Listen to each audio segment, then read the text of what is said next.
Ahora vamos a enfocarnos más bien en el acto de predicar. Y yo quiero hacer una pregunta. ¿Existe alguna diferencia entre un ensayo y un sermón? Sí, ok. ¿Existe alguna diferencia entre un sermón leído desde el púlpito y un mensaje que se entrega en una comunicación directa entre el predicador y el auditorio? Ok. ¿Hay alguna diferencia entre dar una clase de escuela dominical, impartir una cátedra o predicar expositivamente las escrituras? Gracias. Qué bueno. Miren, hermanos, a nivel personal, este tema ha estado dando vueltas en mi cabeza y en mi corazón en los últimos años. Y eso por varias razones. Por un lado, yo soy predicador y yo quiero estar seguro de que lo que yo estoy haciendo en el púlpito es lo que Dios me ha llamado a hacer. Perdón. Al mismo tiempo, yo también soy un creyente que necesita predicación. Y de hecho, una costumbre que yo quisiera compartir y que animo a ustedes a que lo hagan es escuchar a otros predicadores. Yo trato de, por lo menos en la semana, oír 3, 4 predicaciones de otros predicadores. Obviamente yo no me soporto predicando, pero de otros predicadores a la semana. Es bueno oír a otros predicadores, pero en ese sentido yo he sido muy bendecido escuchando a otros predicadores, pero también puedo percibir en algunos casos que la línea que separa la predicación de otras formas de comunicación parece estar difuminándose en muchos púlpitos. A veces es difícil saber si el hombre que está detrás del púlpito está predicando o si simplemente está dando una charla de contenido bíblico. Así que vale la pena el esfuerzo de tratar de definir el acto de la predicación, no sin antes recordar que la definición es un verdadero desafío. Haddon Robinson tiene razón cuando él nos advierte que muchas veces destruimos lo que definimos. Él dice: el niño que hace la disección de una rana para averiguar qué la hace saltar, destruye la vida del animalito para aprender algo acerca de él. Bueno, predicar es un proceso vivo que involucra a Dios, al predicador y a la congregación, y ninguna definición puede pretender maniatar esa dinámica. Pero igualmente, dice Robinson, debemos intentar una definición que resulte. Así que, hermanos, tratemos de entender cómo es que la rana salta sin destruir la rana. Eso es lo que yo voy a tratar de hacer. Tratar de entender cómo salta la rana, pero vamos a cuidarnos para no destruir la rana, no matar la rana. En la década de los 60, el filósofo canadiense de la teoría de la comunicación, Marshall McLuhan, acuñó una frase que se hizo muy famosa. Él decía: el medio es el mensaje. ¿Han oído eso? Esa frase, el medio es el mensaje. McLuhan nos está recordando en esa frase tan poderosa que el medio que nosotros escogemos para comunicar un mensaje afecta su contenido.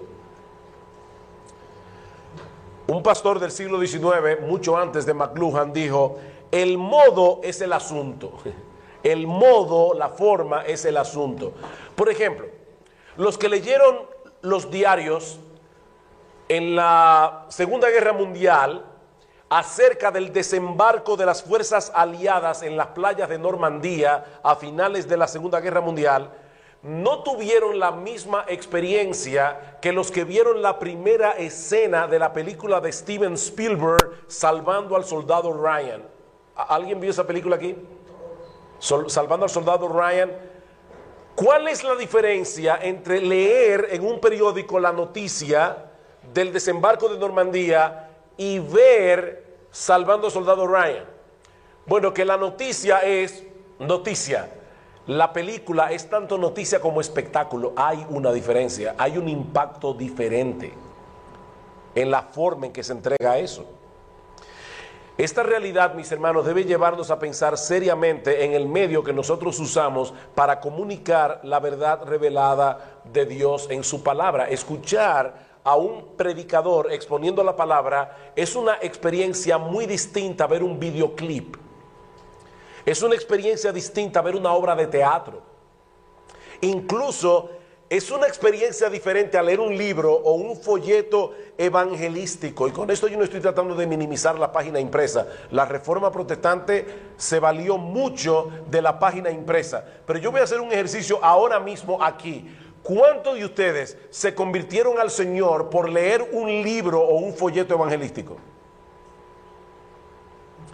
¿Cuántos de ustedes se convirtieron por oír predicación en una iglesia? Bueno, demostrada la tesis. Hay una diferencia. Dios ha escogido la locura de la predicación para salvar a los suyos. Así que, hermanos, la proclamación oral sigue siendo el medio por excelencia que Dios usa para salvar las almas y para fortalecer la fe de los creyentes. De miles y miles de personas que pueden dar testimonio de que se convirtieron a través de la predicación, encontraremos unos pocos que van a decir que se convirtieron leyendo un libro o un folleto. Y a veces me pregunto si esos pocos que dicen haberse convertido leyendo un folleto antes habían escuchado a un predicador. Decía el puritano inglés Thomas Watson: fue por los oídos que perdimos el paraíso, y es también por los oídos que alcanzamos el cielo. ¿Cómo fue que Adán y Eva cayeron? Oyendo la serpiente. Y dice Watson: así mismo alcanzamos el cielo, a través del oído. Si la Biblia enfatiza la necesidad de oír, es porque presupone que sus siervos van a cumplir el mandato que se les ha dado de predicar la palabra. Hablamos de parte de Dios y delante de Dios, dice Pablo en 2 Corintios 2:17. Y hermanos, no solo el mensaje que transmitimos, sino también la forma como lo hacemos debe enviar esa señal a la mente y al corazón de los que escuchan. Nosotros somos embajadores en nombre de Cristo, como si Dios rogase por medio de nosotros, llamando a los hombres a reconciliarse con Dios. Este año hay elecciones en mi país. ¿Ustedes creen que sería lo mismo si el 16 de mayo son las elecciones, el 16 de agosto es la toma de posesión del presidente que se ha elegido? ¿Ustedes creen que hay alguna diferencia entre un discurso presidencial como el que solemos ver en las tomas de posesiones a que nuestro nuevo presidente venga y hable a la congregación en ritmo de rap? ¿Qué les parece? ¿Qué pasaría si el presidente viene y dice: yo prometo que de ahora en adelante vamos a ver cambios en este país? O sea, ¿qué ustedes creen que pasaría? Él puede dar él puede dar exactamente el mismo discurso, pero la forma en que lo está dando va a tener un impacto, ¿o no? Va a tener un impacto. De manera, hermanos, que la razón por la que la predicación surgió en los tiempos bíblicos no fue por el atraso tecnológico de aquellos días, es porque ese es el medio más apropiado para comunicar la naturaleza del mensaje. El Rey soberano del universo, que tiene derecho pleno sobre todas sus criaturas, nos encargó transmitir sus decretos. Como decíamos en la clase anterior, no estamos aquí negociando con los pecadores, estamos diciéndole: así dice el Señor. Escucha la palabra de Jehová. Esa es la señal que los predicadores enviamos al auditorio cuando nos colocamos detrás del púlpito para proclamar a viva voz el mensaje de la palabra de Dios. Así que la predicación es el formato más idóneo para mostrar la realidad de que el hombre no está en la posición de sentarse con Dios en una mesa de negociaciones. No, el hombre es un pecador que debe humillarse ante la voz de Dios. Y nosotros somos sus heraldos, que venimos a proclamar eso. Dice Otra vez el puritano Thomas Watson: los ministros tocan a la puerta de los corazones de los hombres y el Espíritu viene con una llave y abre la puerta. Mientras tú estás proclamando la palabra, el Espíritu de Dios está moviéndose en medio de la congregación. Ahora bien, debemos proclamar el mensaje a viva voz, pero debemos hacerlo de cierta manera para que de verdad sea predicación. Recuerda, el medio sí afecta el mensaje. Así que no basta con que el contenido sea bíblico, no. La predicación posee su propio formato que se deriva de nuestra vocación como heraldos y embajadores del reino de los cielos, como heraldos y embajadores del Dios Altísimo. Por lo tanto, en primer lugar, predica con autoridad. Predica con autoridad. Hermanos, ¿quién es el más grande predicador que ha habido en la historia? Spurgeon. ¿Cómo le llamaban a Spurgeon? El príncipe de los predicadores. Ok, ¿era Spurgeon el príncipe de los predicadores? No, Jesús era el príncipe de los predicadores. Y yo creo que Spurgeon estaría de acuerdo con eso, porque Spurgeon amaba mucho a Jesús. El Señor Jesucristo es el príncipe de los predicadores. Y hermanos, cuando nosotros vamos a los evangelios, ¿cuál es la característica que se menciona de Cristo en cuanto a su predicación? ¿Qué era lo que asombraba a las personas cuando escuchaban a Cristo predicar? La autoridad. Dice, él hablaba con autoridad, no como los escribas. Los escribas siempre estaban citando al rabino tal, al rabino tal. Jesús decía, yo os digo. Oísteis que fue dicho, pero yo os digo. Él hablaba con autoridad. Por supuesto, hermanos, Cristo tiene una autoridad que viene por el hecho de que Él es el Dios encarnado, nosotros no. Pero al ser sus heraldos, al ser sus embajadores, nosotros tenemos autoridad delegada. Nosotros venimos al púlpito en el nombre de Él. Y por lo tanto, nosotros debemos predicar con autoridad. Pablo le dice a Tito, dice, Tito, exhorta y reprende con toda autoridad. ¿Recuerdan Tito 2:15? Con toda autoridad. Y hay que ver las cosas que Pablo le dice a Tito que predique con toda autoridad. ¿Recuerdan algunas? Que las ancianas enseñen a las más jóvenes a amar a su marido y a sus hijos, a ser cuidadosas de su casa, a estar sujetas. Cosas que muchos predicadores no se atreven hoy a predicar en los púlpitos porque las mujeres les caen encima. Y sin embargo, Pablo le dice a Tito, yo quiero que tú prediques de eso con autoridad, a pesar del feminismo imperante que hay en nuestra generación. Nosotros tenemos que predicar con autoridad. Por supuesto, hermanos, no debemos confundir la autoridad con el autoritarismo. Alguien ha dicho, algunos predicadores se convierten en pequeños pontífices, o sea, son papas. Dictadores espirituales que hacen del púlpito su trono, de la iglesia su reino y de la Biblia una herramienta de manipulación. Y hay más de eso de lo que quisiéramos admitir, ¿verdad que sí? Eso es lo que ocurre inevitablemente cuando el predicador deja a un lado el verdadero significado del texto bíblico y lo usa como una excusa para decir lo que él quiere decir. Yo recuerdo cuando yo era nuevo creyente, fui a Puerto Rico y estaba allí en una iglesia y de repente el predicador anuncia su texto. Dice, vamos a predicar de Génesis capítulo 37, el sueño de José. Yo dije, wow, qué bien el sueño de José. Entonces leyó el pasaje y después que leyó el pasaje, el predicador dijo, yo también tuve un sueño anoche. Yo soñaba que aquí en la iglesia no había divisiones. Yo soñaba que los hermanos se amaban unos a otros. Yo soñaba que nadie chismeaba del otro. Yo soñaba que los hermanos ofrendaban fielmente. O sea, parece que la iglesia tenía un montón de problemas y el hombre los resolvió en el sueño. Y tomó el texto del sueño de José como una excusa para decirle a la iglesia todas sus frustraciones. Hermanos, eso no es predicar. Y una persona que hace eso no puede hablar con autoridad, porque nuestra autoridad es delegada. Yo tengo autoridad mientras este libro esté por encima de mí. En el mismo momento en que yo aparto este libro, ya yo perdí toda autoridad, porque me convierto en Sugel Michelén. Y Sugel Michelén no tiene ninguna autoridad por sí mismo. Somos hombres. No somos papas, no somos infalibles. Así que, hermanos, predica con autoridad. Sí, somos pecadores salvados por gracia, pero cuando nos colocamos detrás del púlpito lo hacemos en calidad de embajadores y por lo tanto debemos honrar nuestra investidura. Somos embajadores.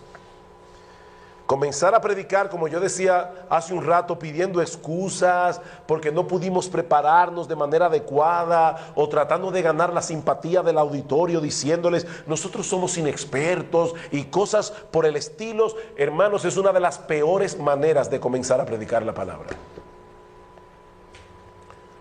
Hay predicadores que definitivamente no honran su investidura. MacArthur contaba la historia de un individuo que fue a una tienda a comprar una chaqueta, un saco, ¿cómo le dicen aquí? Un saco, chaqueta. El individuo se pone el saco o la chaqueta, se mira en el espejo y dice, wow, me queda bien, pero yo no lo puedo comprar porque yo no soy más que un pobre predicador barato. Era a ver si le rebajaban, ¿verdad? Y el individuo de la tienda le dice, sí, yo lo sé, yo lo he oído predicando. Es un pobre predicador barato. Mira, mi hermano, si tú fuiste llamado a predicar de parte de Dios y delante de Dios, sería totalmente contradictorio y contraproducente que prediques sin autoridad. Tú estás hablando de parte de Dios, estás hablando delante de Dios. Nosotros no estamos compartiendo un tema que está sujeto a debate. Si a través de una exégesis cuidadosa y meticulosa de las Escrituras, tú estás seguro de que eso es lo que enseña realmente la palabra de Dios, entonces predícala con autoridad. En segundo lugar, predica con denuedo. Predica con denuedo, predica con coraje, predica con valentía, predica con arrojo. Esa es una de las características que más se mencionan en el libro de los Hechos cuando se habla de la predicación de la iglesia. Hechos capítulo 2 versículo 22 al 23, Hechos capítulo 2 versículo 36, Hechos capítulo 3 versículo 13 al 15. Son varias citas que puedo dar aquí. La palabra que nuestra versión traduce como denuedo significa literalmente osadía, confianza, sin miedo, con valor. Hermanos, hay verdades de las Escrituras que la gente no quiere oír. Hay personas que manifiestan una abierta hostilidad hacia la palabra de Dios. ¿Qué le dice Pablo a Timoteo? Timoteo, predica la palabra, redarguye a tiempo y fuera de tiempo, corrige, reprende, exhorta con toda paciencia y doctrina, porque vendrán tiempos cuando no van a soportar la sana doctrina, sino que teniendo comezón de oír, se amontonarán maestros conforme a sus propias concupiscencias. Ustedes están oyendo eso, las personas se van a amontonar maestros, van a buscar maestros que le digan lo que ellos quieren oír. Y Pablo dice, a pesar de eso, Timoteo, predica la palabra, aunque ellos no quieran oírla. Predica la palabra. Un predicador que no posea coraje, que no posea valentía de Dios, no va a poder predicar todo el consejo de Dios. Hay cosas que él no va a querer tocar en la iglesia, porque él no quiere ofender. Él tiene temor, sobre todo que se vayan de la iglesia las familias que más ofrendan. Predica la palabra. El predicador que es atrapado por la verdad de Dios revelada en su palabra, él no puede cerrar la boca para hablar lo que él debe hablar. Y oigan esto, hermanos, ni siquiera nuestras propias debilidades y pecados, que muchas veces van a quedar al descubierto cuando estamos estudiando la Biblia durante la semana, deben movernos a predicar con timidez. ¿Ustedes recuerdan al apóstol Pedro en Hechos capítulo 3? Diciéndole al pueblo de Israel, mas vosotros negasteis al santo y al justo y pedisteis que se diese un homicida y matasteis al autor de la vida, quien Dios ha resucitado de los muertos, de lo cual nosotros somos testigos. Yo me imagino a alguna persona en el auditorio diciendo, Pedro, escúchame, ¿tú estás diciendo que nosotros negamos a Jesús? ¿Y qué fue lo que tú hiciste hace 40 días?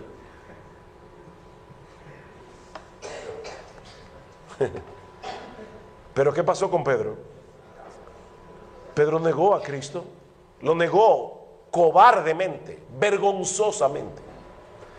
Pero Pedro se arrepintió, lloró amargamente su traición y Cristo lo perdonó. Y ahora este hombre, con toda autoridad, predicó la palabra de Dios al pueblo de Israel y le dijo: ustedes negaron al Señor, ustedes mataron al autor de la vida, ustedes son culpables. Predicó con autoridad. Predicó con autoridad. Dice Ted Donnelly: ¿dudaremos en aplicar el evangelio por nuestra propia indignidad? ¿Predicaremos más suavemente por miedo a que nos consideren arrogantes o más santos que el resto? ¿No es esto orgullo con una máscara de humildad? Mientras predicamos, solo una cosa importa: que el mensaje de salvación sea transmitido a aquellos que nos escuchan. No podemos permitir que nada interfiera con el impacto de lo que estamos diciendo. Predica con denuedo. Y luego añade Donnelly: sí debemos examinar nuestros propios corazones, debemos sentir profundamente el dolor por nuestro pecado, pero el lugar para esto es en lo secreto, no en el púlpito.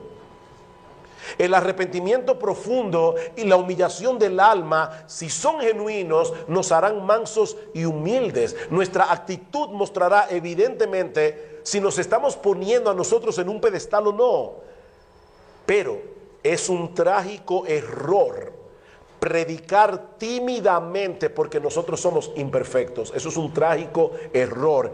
Cristo, nuestro tema, es perfecto, así que proclamémosle sin restricción. Queridos hermanos, un predicador dubitativo no es un predicador humilde, es un hombre sin convicción. Es un hombre sin convicción. Chesterton era un periodista inglés, era genial. Él fue que dijo: cuando vayas a la iglesia, quítate el sombrero, pero no la cabeza. Y Chesterton decía, refiriéndose a esto, él dice: esto es una dislocación de la humildad. Dice: hoy estamos padeciendo de una humildad traspuesta. La modestia se ha trasladado de la esfera de la convicción, de la esfera de la ambición, a la esfera de la convicción, donde nunca debería estar. Un hombre debería dudar de sí mismo, pero no de la verdad. ¿Oyeron eso? Un hombre debería dudar de sí mismo, pero no de la verdad. Pero estamos en vía de producir una raza de hombres demasiado modestos mentalmente como para querer en la tabla de multiplicar, dice Chesterton. Por fin, ¿toma 2 son 4? ¿Sí o no? 2 por 2 son 4. Entonces di: son 4. No digas: yo son 4. Yo no, no, son 4.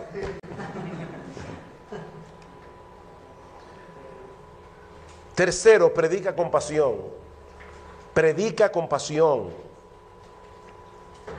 Nuestra predicación debe dirigirse al intelecto de nuestros oyentes. Ellos deben entender la verdad que predicamos y por eso tenemos que presentarles el mensaje de una forma lógica, ordenada, con ideas coherentes, comprensibles. Basta leer el Nuevo Testamento para ver modelos de ese tipo de exposición. Pero hermanos, un buen sermón debe ser más que lógica. Un buen sermón es lógico, pero debe ser más que lógica. Es la entrega apasionada de un mensaje divino. Si entregamos el mensaje de una forma incoherente, la gente no nos va a entender.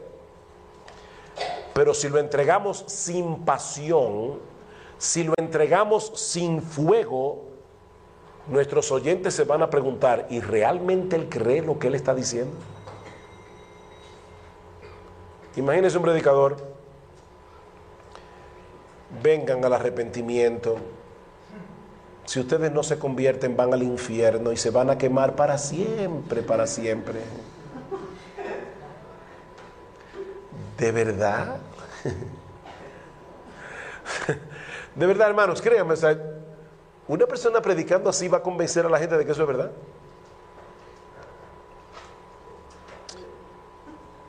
Me encanta cómo Martin Lloyd-Jones define predicación. Él le llama lógica encendida. Y en otro lugar le llama teología en fuego. Eso es predicación. Y eso no tiene que ver con la personalidad del predicador. No tiene que ver. La personalidad de cada uno influye en la manera como manifestamos y percibimos la pasión. ¿Cuántos de ustedes han visto, no solamente han oído, han visto a John MacArthur predicando? ¿Cuántos han visto a John MacArthur? Levante la mano. En video, sí, en video. Lo han visto, pero lo han visto. Ok. Pero lo han visto. ¿Cuántos de ustedes han visto en video a John Piper predicando? Ok. ¿Cuántos de ustedes creen que John MacArthur es un hombre apasionado con la verdad cuando predica? Que se le nota en la predicación. Apasionado con la verdad. ¿Tan pocos? ¿Cuántos de ustedes creen que John Piper es un hombre apasionado con la verdad? Y los dos son muy diferentes. Entonces, esto no es un asunto de personalidad, no es tampoco ahora comenzar a mover las manos. No, yo soy caribeño y yo predico como un caribeño. Pero eso soy yo. No todo el mundo tiene que manifestar la pasión de la misma manera. Eso no tiene que ver con la personalidad, hermanos. La pasión no radica en la personalidad, radica en la convicción de la mente y en el fervor del corazón. En la convicción de la mente y en el fervor del corazón. Juan dice, lo que hemos visto y oído, eso es lo que anunciamos. ¿Qué es lo que Juan está diciendo allí? Que su mensaje no era una mera información. Él tuvo una vivencia con una persona extraordinaria. Y él está diciendo, a ese que yo palpé, a ese que yo vi, a ese es que yo te anuncio. Yo viví con esa persona. Ellos se habían visto y oído al Señor Jesucristo, se habían saturado de Cristo, se habían saturado de su palabra y eso transformó sus vidas y sus ministerios. Byron Young, un pastor de una iglesia llamada Community Bible Church en Nashville, Tennessee, él define la pasión en el púlpito como la sinceridad evidente de la convicción amplificada mediante los dones, la disposición y las características del predicador. Eso es pasión. Y no adopta una sola forma. Mira, mi hermano, si lo que tú estás predicando no te subyuga, si lo que tú estás predicando no te atrapa, no produce un efecto en tu propia vida cristiana, ¿cómo vas a poder predicarlo con pasión? Sí, todos tenemos una lucha para obedecer a Dios, pero déjame hacerte una pregunta. ¿Tú estás luchando? ¿Estás luchando? ¿Estás tomando en serio su palabra? Porque si no es así, tu predicación carecerá de una pasión genuina. Y si no hay pasión, no hay predicación. Me llamó mucho la atención esto que dice el teólogo R.C. Sproul. Él llegó a decir, una predicación que carece de pasión es una mentira. Es una mentira. Porque tú estás diciendo algo que tú no crees. Tú no lo crees. Martin Lloyd-Jones decía, un hombre que puede hablar sobre las cosas de la Biblia desapasionadamente no tiene derecho a estar en un púlpito y no se le debería permitir nunca subir a ninguno. Y en otra parte dice Lloyd-Jones, y era un inglés. Ustedes saben que los ingleses son muy parcos. O sea, cuando un inglés hace así, él está muerto de la risa.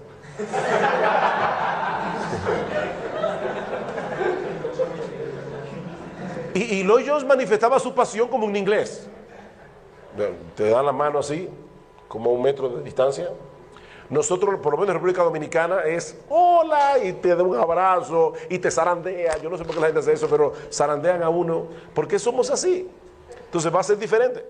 Pero Martin Lloyd-Jones decía, yo diría que un predicador apagado es una contradicción de términos. Si es apagado, no es predicador. Con el grandioso tema y mensaje de la Biblia es imposible ser apagado. Este es el más interesante, el más emocionante, el más absorbente tema del universo.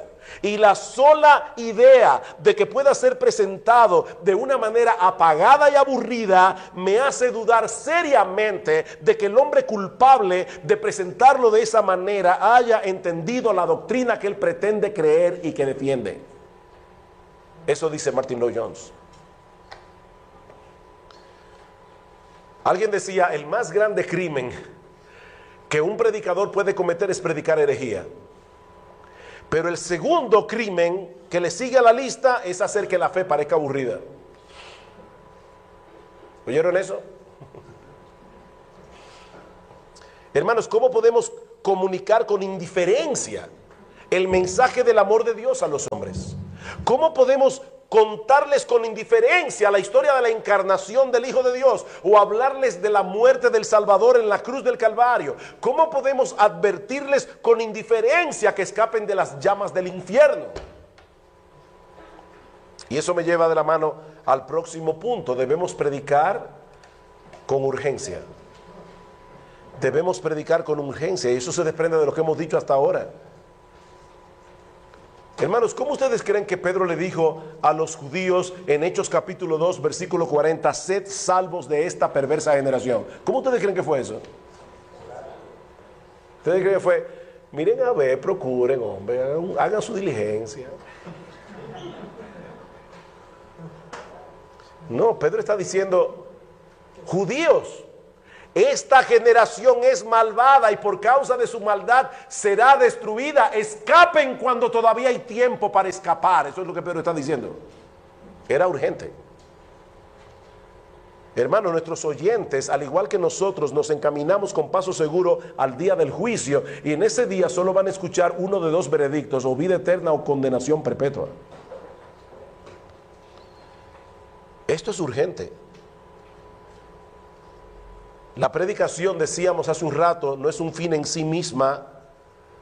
No tiene como meta que la gente opine que fue un hermoso discurso o que fue una buena exposición bíblica. Tampoco es mero traspaso de información. Estamos tratando de persuadir a los hombres y no sabemos por cuánto tiempo más tendremos la oportunidad de hacerlo. Yo me sentí muy impactado cuando el pastor Joel Vicky dijo ayer que su papá murió en el púlpito. Eso es serio, hermanos. O sea, tú puedes llegar al púlpito y antes de predicar tu sermón morirte de un infarto. Y nosotros no sabemos cuándo eso va a pasar. Por eso es que Richard Baxter decía, nosotros predicamos como hombres moribundos a hombres moribundos. Cada sermón que tú predicas el domingo puede ser tu último sermón. O puede ser que haya alguien allí que está oyendo por última vez un sermón tuyo. Somos hombres moribundos predicando a hombres moribundos. Déjame hacerte una pregunta. ¿Tú crees que existe alguna diferencia entre el hombre que da una charla sobre el suicidio y trae todas sus estadísticas y explica las diversas maneras en que la gente se quita la vida, a aquel otro que está tratando de persuadir a un individuo que ya tiene la pistola con el cañón metido en la boca? ¿Hay alguna diferencia? Claro que hay una diferencia. Tenemos un mensaje urgente que comunicar, el más urgente de todos los mensajes. Y no sabemos por cuánto tiempo más tendremos la oportunidad de comunicarlo y nuestros oyentes de escucharlos. Así que prediquemos como hombres moribundos a hombres moribundos. Por otra parte, predica con compasión. Predica con compasión. Hace poco escuché la historia de un pastor que fue despedido por su iglesia. Cuando alguien le preguntó a uno de los miembros de esta iglesia, ven acá, ¿y por qué despidieron al pastor? Él respondió, porque constantemente enviaba a las personas al infierno. Y este otro pastor que ustedes han empleado, él hace lo mismo, dice, sí, exactamente lo mismo. Él manda a toda la gente al infierno. Y entonces, ¿cuál es la diferencia? Dice que aquel parecía disfrutarlo. Yo creo que esa historia no necesita ninguna explicación, ¿verdad? Hermanos, de nuestro Señor Jesucristo se dice en el Evangelio de Mateo que al ver las multitudes tuvo compasión de ellas, porque estaban desamparadas y dispersas como ovejas que no tienen pastor. Jesús era mucho más que un predicador de profesión. Él es el buen pastor que vino a dar su vida por las ovejas, y la misma compasión que lo llevó a la cruz se evidenciaba en su predicación. ¿Cómo podemos predicar de ese Cristo con un corazón frío, con un corazón carente de sentimiento hacia aquellos que predicamos? Un predicador de finales del siglo XVIII pronunció unas palabras que la primera vez que las leí fueron como un mazo en mi cabeza. Una cosa es amar la predicación, Otra muy diferente es amar a aquellos a quienes predicamos. Tú puedes amar predicar sin amar a quienes les predicas. Decía Whitefield, el gran predicador del siglo XVIII, me culpan por llorar. Él lloraba mucho en el púlpito. Dice, me culpan por llorar, pero ¿qué puedo hacer cuando ustedes no lloran por sí mismos? Aunque sus propias almas inmortales están a punto de la destrucción y a lo mejor están escuchando su último sermón, tal vez nunca más tengan la oportunidad de que Cristo les sea ofrecido. Yo me pregunto, ¿qué estaría sintiendo Pablo cuando les rogaba a los corintios por la mansedumbre y la ternura de Cristo? ¿Qué estaba sintiendo Pablo cuando escribió esas palabras? O cuando le decía a los gálatas, hijitos míos, por quienes vuelvo a sufrir dolores de parto hasta que Cristo sea formado en vosotros. Y hermanos, yo le digo con vergüenza cuánto yo quisiera experimentar más de ese sentimiento. Porque a veces cuando voy al púlpito les ruego, Señor, Señor. Aún cuando venía para acá, para Colombia, yo estaba muy cansado y había tenido un virus de gripe. Yo sé que a veces las dolencias del cuerpo afectan el alma, pero yo llamé a una persona y le dije, por favor, y se lo dije a mi esposa, ora por mí, voy a predicar la palabra en Colombia y estoy sintiendo una terrible apatía en mi corazón. Hermanos, eso es terrible. Uno debe orarle al Señor y uno siente a veces eso, apatía. Nunca le crean a nadie que diga, no, yo siempre estoy en victoria. Eso no es verdad. Los cristianos experimentamos muchas cosas, pero órale al Señor, no tomes eso a la ligera. Señor, ayúdame, Señor, dame un corazón por mi iglesia, dame un corazón por los pecadores. Señor, ayúdame a ver a Cristo como alguien glorioso, a quien yo quiero presentar a la gente. Yo quiero que todo el que esté ahí se enamore de Cristo. Eso es lo que yo quiero que ocurra. Y yo te ruego, Señor, obra en mi propio corazón. Por otra parte, predica con tu propia voz. Predica con tu propia voz. Yo sé que eso puede sonar muy obvio. Y que alguien puede decir, claro que debo predicar con mi propia voz. ¿Con cuál otra voy a hacerlo? Pero lo que yo me refiero, mis hermanos, es que cada predicador debe ser él mismo mientras predica, en vez de tratar de imitar a alguien que él no es. Porque de lo contrario vamos a terminar frustrados, porque no somos la persona que nosotros quisiéramos ser. Una cosa es admirar a un predicador. Otra muy diferente es ir en contra de nuestra personalidad para tratar de imitar a ese predicador. Son dos cosas muy distintas. Todo el que me conoce sabe que yo soy un gran admirador de Martin Lloyd-Jones. Él es uno de mis héroes. De hecho, es mi predicador favorito muerto, porque tengo varios predicadores favoritos vivos. Pero mi predicador favorito muerto es Martin Lloyd-Jones, sin lugar a dudas. De hecho, yo creo que Martin Lloyd-Jones ha impactado mi predicación en una forma más profunda de lo que yo mismo soy capaz de percibir. Pero hermano, yo no soy galés, yo no soy médico de profesión, ni estoy ministrando en la ciudad de Londres, y tampoco soy Martin Lloyd-Jones. Si yo tratara de predicar como Martin Lloyd-Jones, en vez de tener el impacto que él tuvo, yo terminaría siendo la caricatura patética de un gran predicador. Ahora, pues claro, puede ser que yo sea patético sin tratar de imitar a Lloyd-Jones como quiera, pero aquello es más seguro de que termine siendo un patético predicador. Decía Buddy Buchan, un gran predicador de Texas, el aspecto más importante del estilo de un predicador es la autenticidad. Cuando empecé a predicar, yo pensaba que mi estilo debía encajar en una categoría determinada. Como resultado de ello, yo imitaba a mis predicadores favoritos y estaba reinventándome todo el tiempo. Finalmente tuve que encontrar mi propio estilo y mantenerlo. Esto suponía que había una cosa menos que tuviera que fabricar, decía él. Ya no tengo que seguir fabricando mi personalidad. Oigan esto, hermanos, tenía que darme cuenta de que Dios me había dado una personalidad única y que pretendía usarla de maneras únicas. ¿Oíste eso? Dios te dio una personalidad única y Él te va a usar a ti con la personalidad que Él te dio.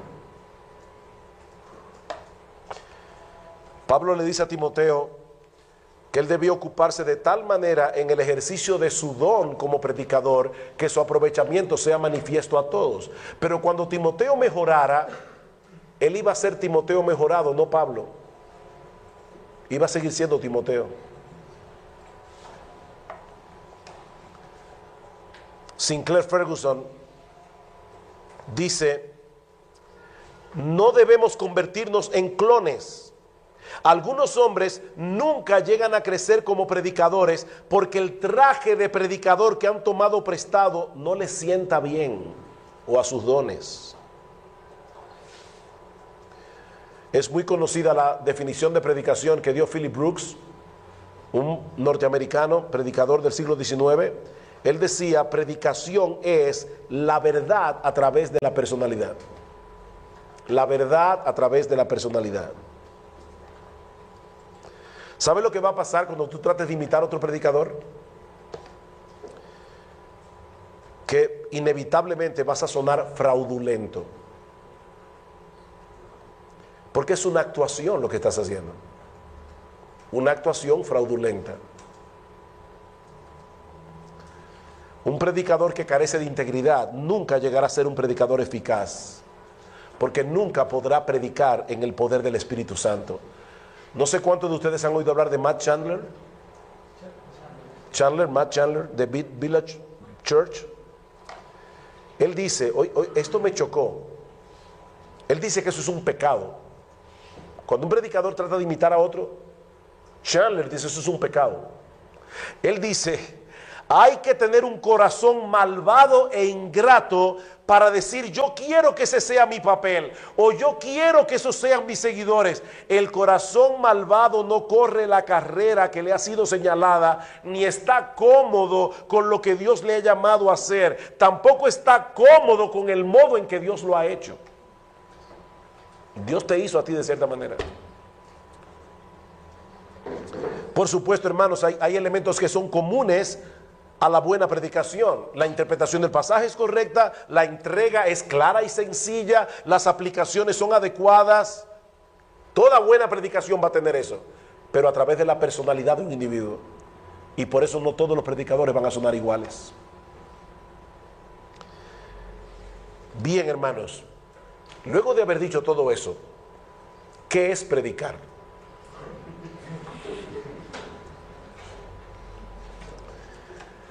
Hace unos años yo me hice esa pregunta y descubrí algo interesante.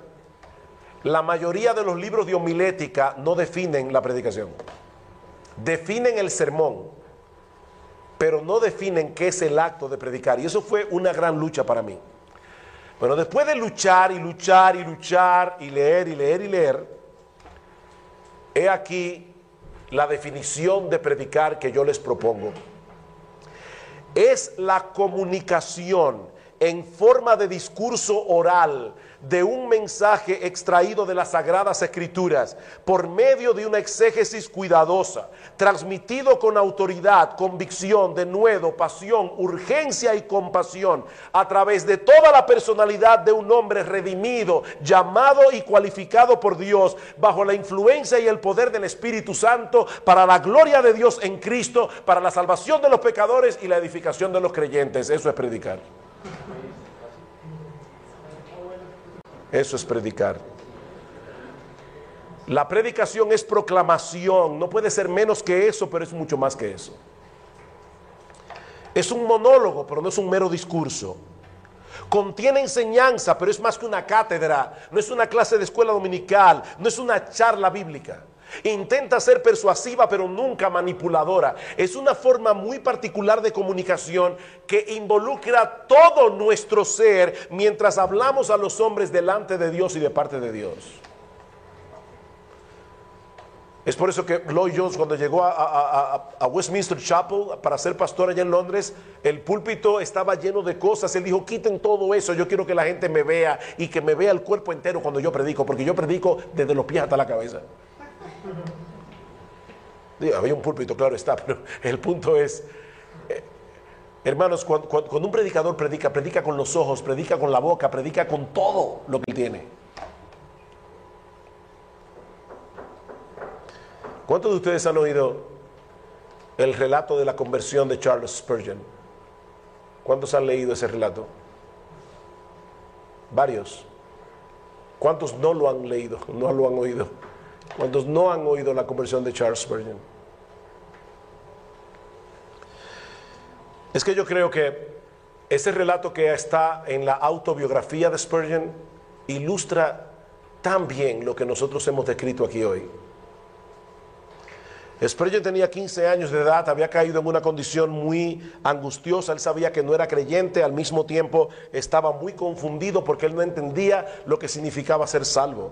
El domingo 6 de enero del año 1850, Spurgeon iba a ir a oír a su padre predicar, pero cayó una nevada tan fuerte que su mamá le dijo, hijo mío, no vayas a esa iglesia, vete mejor a esta pequeña capilla metodista que está aquí cerca en la localidad. Así que Spurgeon ese enero, bien frío, se dirigió a esta capilla metodista y para colmo de males, el pastor que iba a predicar en la capilla parece que tampoco pudo llegar debido a la fuerte nevada, así que allí habían como unas 12 personas reunidas y Spurgeon. Y se levantó un hombre de la congregación, bien sencillo, sin mucha oratoria, abrió la Biblia en Isaías 45:22 y leyó, mirad a mí, sed salvos todos los términos de la tierra, porque yo soy Dios y no hay más. Y Spurgeon relata en su autobiografía que este predicador desconocido comenzó a exponer su texto diciendo, mis queridos amigos, este es en verdad un texto muy simple, dice, mirad. Ahora bien, mirar es una tarea que no exige mucho esfuerzo. No se trata de levantar tu pie o tu dedo, es simplemente mirar. Un hombre no necesita ir al colegio para aprender a mirar. Tú puedes ser el idiota más grande y aún así puedes mirar. Cualquiera puede mirar, incluso un niño puede hacerlo.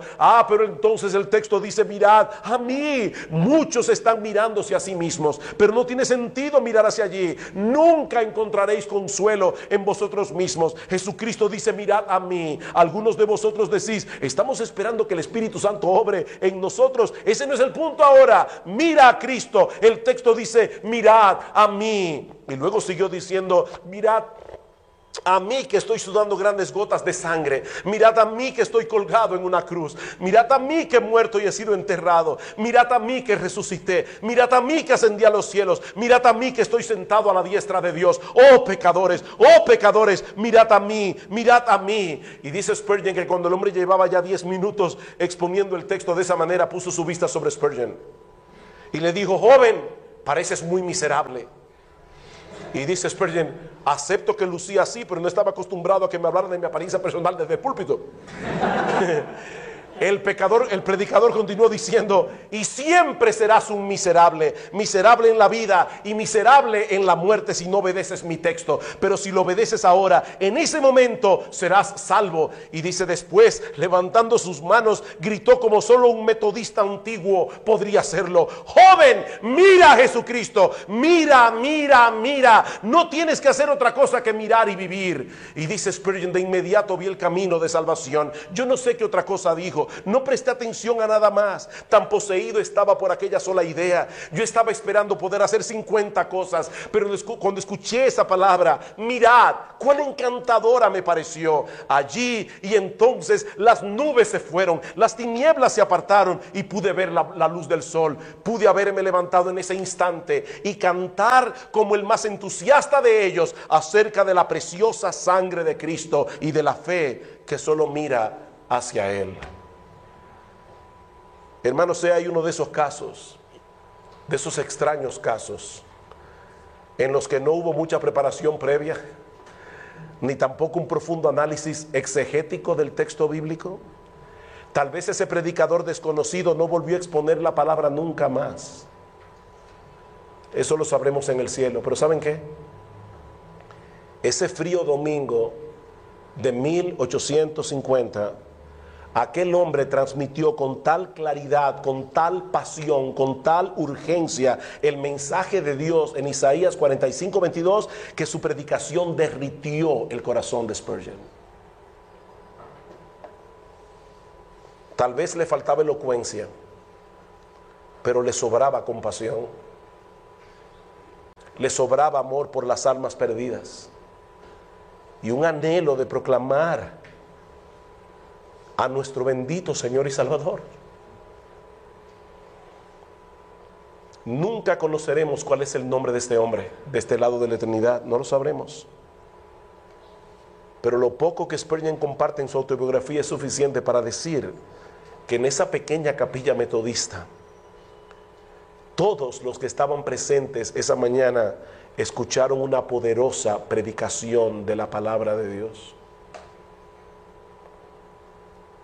Es a eso que nos referimos cuando hablamos de lo que es predicar.